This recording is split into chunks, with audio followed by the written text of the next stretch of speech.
काठमाडौँको फुटपाथदेखि सुकुम्बासी बस्तीसम्म बालेनले चलाएको डोजरलाई तपाईँ विकासको सुरुवात मान्नुहुन्छ कि मानवीय संवेदनाको अभाव?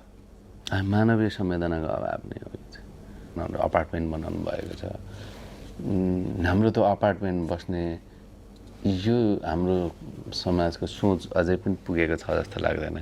हामीलाई चाहिँ सानो अलिकति माटो होइन, थोरै त्यहाँनिर केही भए पनि रोपौँ, छेउमा मिले त कुखुरा बाख्रै राखेर बसौँ होइन, त्यो खालको हाम्रो सोच हो नि त। अथवा कति चाहिँ होइन सभ्यता बलेसीको पानी चाहिँ पानी पर्दा बलेसीको पानी चाहिँ तप झरेको देखौँ भन्ने महसुस हुने खालका मानिसहरू होला। एकैचोटि त अपार्टमेन्टमा कसरी बस्छन्? त्यो त गाह्रो छ, प्र्याक्टिकल थिएन होला उहाँहरूलाई त्यो सोच। हामीलाई पनि आउँदैन अहिले जस्तो लाग्छ कि।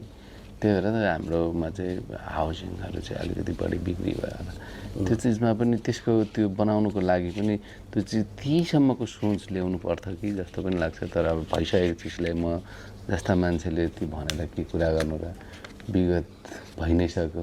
अब त्यो धेरै चिजहरू त्यहाँनिर के थियो, हिजोदेखिको गरेको कदमहरू चाहिँ कहाँ गल्ती हुँदै थियो, त्यसलाई सच्याउँदै स्टेप बाई स्टेप त्यो चिज गर्नुभएको भए राम्रो हुन्थ्यो होला। तर अब झट्टै हेर्दा एउटा कलाकारले यसो भनिरहँदाखेरि अप्ठ्यारो लाग्ला। हिजो त न्युजहरूमा थुप्रै आयो कि एकदम शान्तिपूर्ण अथवा सौहार्दपूर्ण उहाँले छोड्नुभयो भन्नुभयो होइन, सुकुम्बासीहरूले छोड्नुभयो भन्नु त भयो।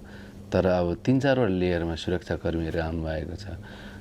कसै खाली हात आउनुभयो होला, कसैले सिट्टी फुक्दै आउनु होला, कोही माइक फुक्दै आउनु होला, अलिक पर्तिर बन्दुक पनि भिर्दै आउनु होला होइन।